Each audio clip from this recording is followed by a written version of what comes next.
অতিরিক্ত গরমে যখন মাছ মাংস কিছুই খেতে ভালো লাগে না, তখন এই রকম একটা রেসিপি বানিয়ে দেখতে পারো। গরম ভাতের সঙ্গে মেখে খেতে কিন্তু দারুণ লাগে। ঝিঙেগুলো খোসা ছাড়িয়ে লম্বা লম্বা করে ছোট ছোট করে কেটে নেব। সঙ্গে দুটো আলু, সেটাকেও আমি লম্বা লম্বা করে কেটে তুলে নিলাম। এবার একটু মুগ ডাল ভিজিয়ে রেখেছিলাম, সেটাই বেটে নেব। দুটো কাঁচা লঙ্কা দিয়ে জল ছাড়া ভালো করে বেটে একটা পাত্রে ঢেলে নিব।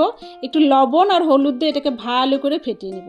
ভালো ফেটানো হয়ে গেলে কড়াইয়ে তেল দিয়ে এবার আমি ছোট ছোট বড়াগুলো লালচে করে ভেজে তুলে নেব।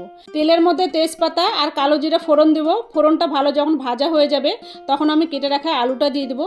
আলু একটু লবণ আর হলুদ দিয়ে ভাজবো, কারণ আলুটা সেদ্ধ হতে একটু সময় লাগে, তাই আলুটা আগে ভেজে নেব। তারপরে আলুটা যখন একটু ভাজা হয়ে যাবে, কেটে রাখা ঝিঙেটাও দিয়ে দেবো। এবার হাই ফ্লেমে ঢাকা দিয়ে এটাকে ভালো করে ভাজবো। ভাজা হয়ে গেলে দিয়ে দেবো একটু আদা আর কাঁচা লঙ্কা বাটা, আর ছিল আমি সর্ষে বেটে রেখেছিলাম, সর্ষেটাও দিয়ে দেবো। সবগুলো দিয়ে আবারও ভালো করে নেড়ে চেড়ে কষে নেব। ভাজা হয়ে গেছে, এবার একটু বেশি জল দেবো, কারণ এই রান্নাটা আমি একটু ঝোল ঝোল নামাবো।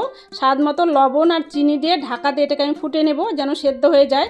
সেদ্ধ হয়ে গেছে, এবার আমি নামানোর আগে দিয়ে দেবো কাঁচা লঙ্কা আর মুগ ডালের বড়া। কিছুক্ষণ ফুটিয়ে তারপর ঝোল ঝোল অবস্থা নামিয়ে গরম গরম ভাতে মেখে খেয়েছিলাম। খেতে কিন্তু দারুণ লেগেছিল। এখন তো বাজারে অনেক ঝিঙে পাওয়া যাচ্ছে, তোমরা একদিন বাড়িতে বানিয়ে দেখো। ভালো লাগলে একটা লাইক, ছোট্ট একটা কমেন্ট আর শেয়ার করতে ভুলবে না। দেখাবে নতুন একটা রেসিপি নিয়ে পরের ভিডিওতে। ততক্ষণ সবাই খুব ভালো থেকো, সুস্থ থেকো, এনজয় করো। Thank you.